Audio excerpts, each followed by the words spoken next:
इसके बाद यीशु यरूशलेम में यहूदियों के पर्व में गया। यरूशलेम में भेड़ फाटक के पास एक कुंड है जो इब्रानी भाषा में बेतहस्दा कहलाता है।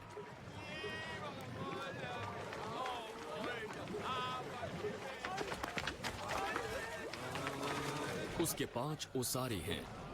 इनमें बहुत से बीमार, अंधे, लंगड़े और सूखे अंग वाले पड़े रहते थे।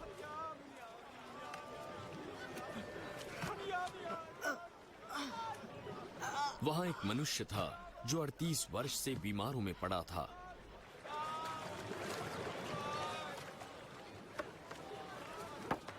यीशु ने उसे पड़ा हुआ देखा और जान लिया कि वो बहुत दिनों से इस दशा में पड़ा है।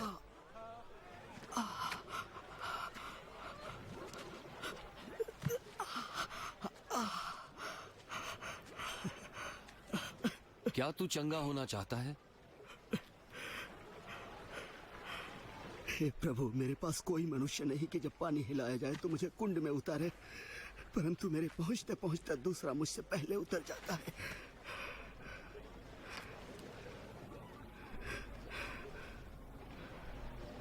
उठ, अपनी खाट उठा और चल फिर।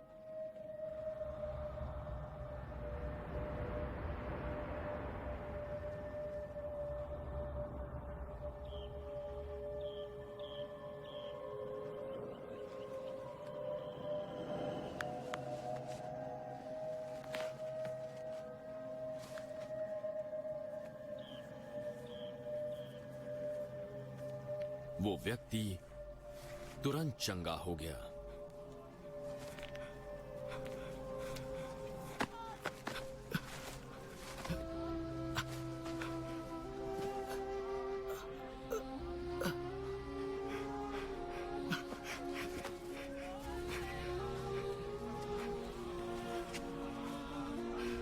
और अपनी खाट उठाकर चलने फिरने लग गया।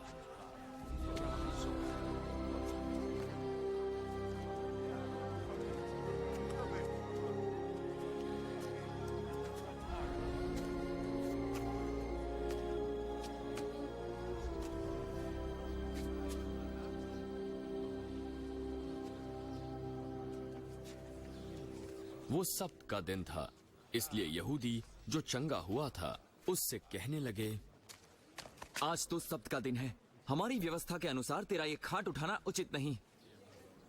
जिसने मुझे चंगा किया उसने कहा, अपनी खाट उठा और चल फिर।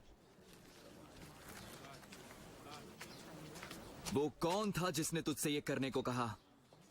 परंतु जो चंगा हो गया था वो नहीं जानता था कि यीशु कौन है, क्योंकि उस जगह भीड़ के कारण यीशु वहां से हट गया था। बाद में यीशु को वो मंदिर में मिला। देख, तू चंगा हो गया। पाप करना छोड़ दे, कहीं तेरे साथ इससे भी बुरा ना हो।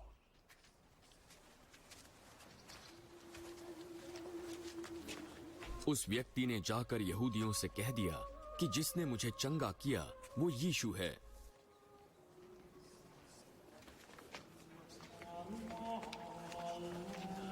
इस कारण यहूदी यीशु को सताने लगे, क्योंकि यीशु ने सब्त के दिन चंगाई दी थी।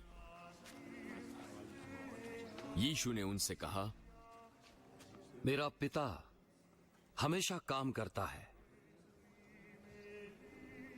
और मुझे भी काम करना है। इस उत्तर से यहूदी और भी अधिक उसे मार डालने का प्रयत्न करने लगे, क्योंकि वो न केवल सब्त के दिन की विधि को तोड़ता, परंतु परमेश्वर को अपना पिता कहकर अपने आप को परमेश्वर के तुल्य भी ठहराता था। इस पर यीशु ने उन्हें उत्तर दिया, मैं तुमसे सच सच कहता हूं, पुत्र अपने आप से कुछ नहीं कर सकता, केवल वो जो पिता को करते देखता है, क्योंकि जिन जिन कामों को वो करता है उन्हें पुत्र भी उसी रीति से करता है, क्योंकि पिता पुत्र से प्रीति रखता है। और जो जो काम वो आप करता है वो सब उसे दिखाता है, और वो इससे भी बड़े बड़े काम करके दिखाएगा, ताकि तुम अचंबा करो। जैसा पिता मरे हुओं को उठाता है और जिलाता है, वैसा ही पुत्र भी जिन्हें चाहता है उन्हें जिलाता है। पिता किसी का न्याय नहीं करता, परंतु न्याय करने का सब काम पुत्र को सौंप दिया है, कि सब लोग जैसे पिता का आदर करते हैं वैसे ही पुत्र का भी आदर करें। जो पुत्र का आदर नहीं करता वो पिता का जिसने उसे भेजा है आदर नहीं करता। मैं तुमसे सच सच कहता हूं, जो मेरा वचन सुनकर मेरे भेजने वाले पर विश्वास करता है अनंत जीवन उसका है और उस पर दंड की आज्ञा नहीं होती, परंतु वो मृत्यु से पार होकर जीवन में प्रवेश कर चुका है। मैं तुमसे सच सच कहता हूं, वो समय आता है और अब है कि जिसमें मृतक परमेश्वर के पुत्र का शब्द सुनेंगे और जो सुनेंगे वो जिएंगे, क्योंकि जिस रीति से पिता अपने आप में जीवन रखता है उसी रीति से उसने पुत्र को भी अधिकार दिया है कि अपने आप में जीवन रखे, वरन उसे न्याय करने का भी अधिकार दिया है, इसलिए कि वो मनुष्य का पुत्र है। इससे अचंबा मत करो, क्योंकि वो समय आता है कि जितने कब्रों में है वे इसका शब्द सुनकर निकल आएंगे। जिन्होंने भलाई की है वो जीवन में पुनरुत्थान के लिए जी उठेंगे और जिन्होंने बुराई की है वे दंड के पुनरुत्थान के लिए जी उठेंगे।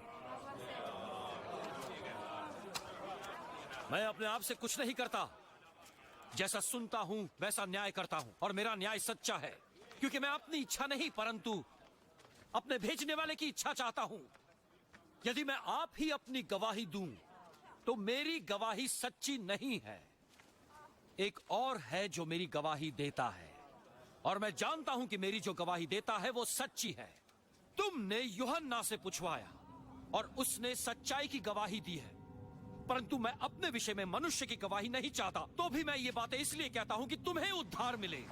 वो जो जलता और चमकता हुआ दीपक था और तुम्हें कुछ देर तक उसकी ज्योति में मगन होना अच्छा लगा, परंतु मेरे पास जो गवाही है वो यूहन्ना की गवाही से बड़ी है, क्योंकि जो काम पिता ने मुझे पूरा करने को सौंपा है, अर्थात यही काम जो मैं करता हूं वो मेरे गवाह है कि पिता ने मुझे भेजा है और पिता जिसने मुझे भेजा है उसी ने मेरी गवाही दी है।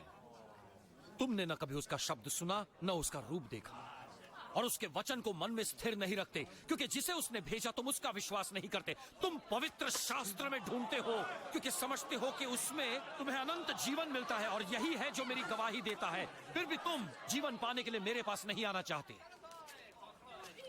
मैं लोगों से प्रशंसा नहीं चाहता, पर मैं जानता हूं तुम किस रीति के हो और तुम में परमेश्वर का प्रेम नहीं है। मैं अपने पिता के अधिकार से आया हूं और तुम मुझे ग्रहण नहीं करते, ये क्या कह रहे हैं? और जब कोई अपने नाम से आए तो उसे ग्रहण कर लेते हो। तुम एक दूसरे से प्रशंसा चाहते हो और तुम उस एकमात्र परमेश्वर से प्रशंसा नहीं चाहते, तो फिर तुम मुझ पर विश्वास कैसे कर सकोगे? ये मत समझो कि मैं पिता के सामने तुम पर दोष लगाऊंगा। मूसा, जिस पर तुमने भरोसा रखा है वही तुम पर दोष लगाने वाला होगा। यदि तुम मूसा पर विश्वास करते तो मेरा भी विश्वास करते, इसलिए कि उसने मेरे विषय में लिखा है। जब तुम उसकी लिखी बातों पर विश्वास नहीं करते तो मेरी बातों पर कैसे विश्वास करोगे?